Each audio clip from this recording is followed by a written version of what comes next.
जज मुखालिफ तौहीन आमेज अल्फाज पर तौहीन अदालत केस में इमरान खान ने बयान हल्फी जमा करा दिया है। इस्लामाबाद हाई कोर्ट में जमा कराए गए बयान हल्फी में इमरान खान ने कहा, अगर जज समझें कि रेड लाइन क्रॉस की तो माफी मांगने को तैयार हूं। इस हवाले से मजीद क्या अपडेट है बताएंगे हमारे नुमाइंदे अली शेर। जी अली शेर।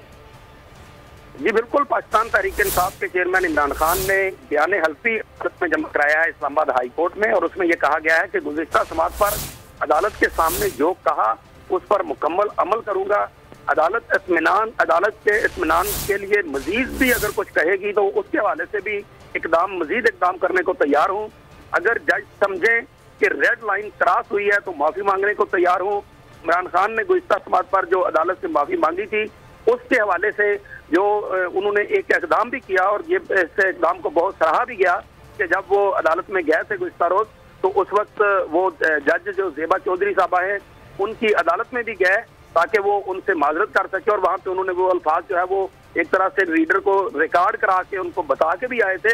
तो ये एक बहुत अच्छा इकदाम है, और उन्होंने बयान हल्फी में बतौर खास ये अल्फाज कहे हैं कि तकरीर में जज को धमकी देने का कोई इरादा नहीं था। एक्शन लेने से मुराद लीगल एक्शन के सिवा कुछ नहीं था। तो दो सफ़ात पर मुश्तमिल जो है वो बयान हल्फी चेयरमैन पाकिस्तान तहरीक इंसाफ इमरान खान की तरफ से इस्लामाबाद हाई कोर्ट में जमा करवाया गया है, जिसकी केस की समाअत जो है वो 3 अक्टूबर को होना है। 3 अक्टूबर को केस की समाअत होगी। बहुत शुक्रिया डिप्टी ब्यूरो चीफ अली शेर। अली शेर, ये भी बताइएगा इस केस के पस मंजर के हवाले से। जी बिल्कुल, ये वो केस था जिसमें जब शहबाज गिल के ऊपर जो है वो तशद्दुद की इतलात आई थी और उस वक्त उनका जिस्मानी रिमांड दे दिया था जस्टिस जो जज साहबा थी ज़ेबा चौधरी साहबा। तो उसके बाद इमरान खान जो है उन्होंने इसके ऊपर जो है एक रैली निकाली थी as protest from 0 point to F9 park. वहाँ पे जो उन्होंने खिताब किया था तो उसमें जो है जज साहबा जो थी उनके हवाले से भी और IG और DIG वगैरह जो है उनके हवाले से एक तकरीर की थी, लेकिन उसका जो एंड था, निचोड़ था, उन्होंने कहा था हम एक्शन लेंगे, लेकिन उनके उसी फिक्रे में ये बात शामिल थी कि उन्होंने ये कहा था कि हम लीगल एक्शन लेंगे, हम इनके खिलाफ कानूनी कार्रवाई करेंगे।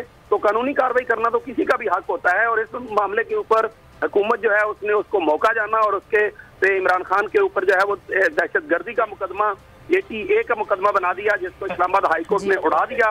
बल्कि जो जब ये इंसदाद दहशतगर्दी की हालत में ये मामला आया था तो वहाँ पे भी जज साहब ने ये कहा था कि क्या इमरान खान से जो है वो कोई जैकेट बरामद हो गई है, क्या कर रही है ये इस्लामाबाद पुलिस, एक तकरीर के ऊपर जो है वो बहुत शुक्रिया अली शेर अपडेट करने के लिए। इस वक्त हमें ज्वाइन किया सीनियर एंकर पर्सन हमारे साथ मौजूद है तज्जियाकार समीर।